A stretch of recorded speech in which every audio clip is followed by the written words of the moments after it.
Ekosistem adalah satu kesatuan fungsional antara komponen biotik dan komponen abiotik yang saling mempengaruhi dan berinteraksi satu sama lain sehingga terjadi timbal balik. Dan selanjutnya, ekosistem memiliki dua jenis, yaitu ekosistem alami dan ekosistem buatan. Ekosistem alami itu adalah ekosistem yang terbuat secara alamiah tanpa campur tangan manusia. Contohnya seperti gunung, hutan, laut, dan pantai.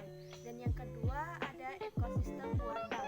Ekosistem buatan itu adalah ekosistem yang terbuat oleh manusia untuk kebutuhannya. Contohnya seperti kolam, sawah, kebun, dan lain-lain. Dan di sini saya mengambil yaitu ekosistem kolam. Pada ekosistem kolam itu ada dua komponen, yaitu komponen biotik dan komponen abiotik. Komponen biotik itu adalah komponen lingkungan yang bersifat hidup atau makhluk hidup yang terdapat pada suatu ekosistem. Dan pada komponen biotik itu ada produsen, konsumen, dan dekomposer.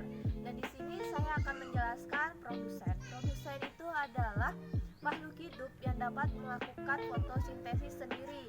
Contohnya beraneka ragaman tumbuhan. Dan selanjutnya ada konsumen. Itu konsumen adalah makhluk hidup yang tidak dapat melakukan fotosintesis sendiri. Contohnya beraneka ragaman hewan. Dan yang terakhir itu ada dekomposer. Dekomposer itu adalah mikroorganisme bakteri. Contohnya itu ada cacing. Dan selanjutnya ada komponen abiotik. Komponen abiotik itu adalah komponen yang tidak hidup atau berbentuk fisik. Contohnya itu adalah seperti air, tumbuhan, udara, kelembapan suhu. Dan selanjutnya di sini ada satuan dalam ekosistem. Satuan dalam ekosistem itu ada 4, yaitu yang pertama individu, yang kedua itu ada populasi, yang ketiga ada komunitas, dan yang keempat itu ada habitat. Saya akan menjelaskan satu persatu, yaitu yang pertama itu ada individu. Individu itu adalah makhluk hidup yang tunggal atau tidak dapat terbagi-bagi. Contohnya ada cacing dan katak. Dan yang kedua itu ada populasi. Populasi itu adalah satu atau lebih suatu spesies yang hidup pada satu ekosistem. Contohnya itu ada ikan atau ikan lele. Dan yang ketiga itu ada komunitas. Komunitas itu adalah kumpulan suatu spesies yang hidup pada satu ekosistem. Itu contohnya ada tumbuhan air, dan ikan lele. Dan yang terakhir itu ada habitat. Habitat itu adalah suatu spesies yang hidup atau tinggal dan berkembang pada tempat tersebut. Contohnya itu ada kolam. Dan selanjutnya yang ketiga ada interaksi ekosistem. Interaksi ekosistem itu ada 3, yaitu yang pertama ada simbiosis mutualisme, yang kedua komensalisme, dan yang terakhir ada parasitisme. Yang pertama ada simbiosis mutualisme, itu adalah ketergantungan antara dua makhluk hidup yang saling menguntungkan. Contohnya ada ikan lele dan ikan kecil-kecil. Dan yang kedua itu ada simbiosis komensalisme. Simbiosis komensalisme itu adalah ketergantungan antara dua makhluk hidup, yang satu menguntungkan, yang satu tidak dirugikan. Contohnya ada ikan dan eceng gondok. Dan yang terakhir itu ada parasitisme. Parasitisme itu adalah ketergantungan antara dua makhluk hidup, yang satu diuntungkan dan yang satu dirugikan. Contohnya seperti bakteri. Bakteri pada kolam itu contohnya ada cacing. Dan selanjutnya ada aliran energi dalam ekosistem. Pengertiannya adalah aliran urutan pemindahan energi dari satu energi ke energi yang lain. Dan pada aliran energi dalam ekosistem itu ada beberapa. Di sini ada rantai makanan.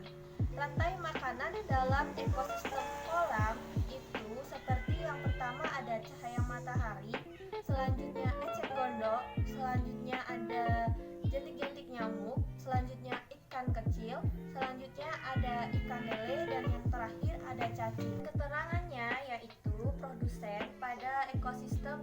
lele, rantai makanannya.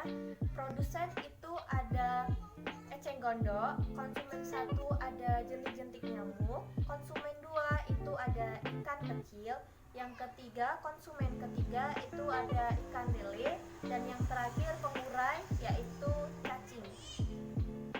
Yang selanjutnya saya akan menjelaskan hasil observasi saya. Yang pertama itu ada matahari. Matahari diperlukan untuk membantu proses fotosintesis pada eceng gondok. Air pada kolam lele cenderung keruh karena terjadi peningkatan kadar gas karbon dioksida dan banyak plankton yang mati. Pada kolam lele, biasanya pH air tingkatan 6. Fungsi eceng gondok adalah untuk menutupi permukaan air kolam sehingga ikan leluasa untuk bertelur dan menjadikan rumah tempat bersarangnya.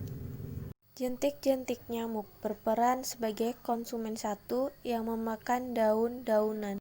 Selanjutnya, ikan kecil berperan sebagai konsumen 2 yang memakan lumut dan jentik-jentik nyamuk.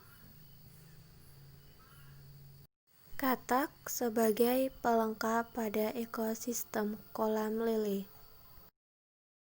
Dan yang terakhir, cacing sebagai pengurai dan pensuplai nutrisi makanan pada siklus berikutnya.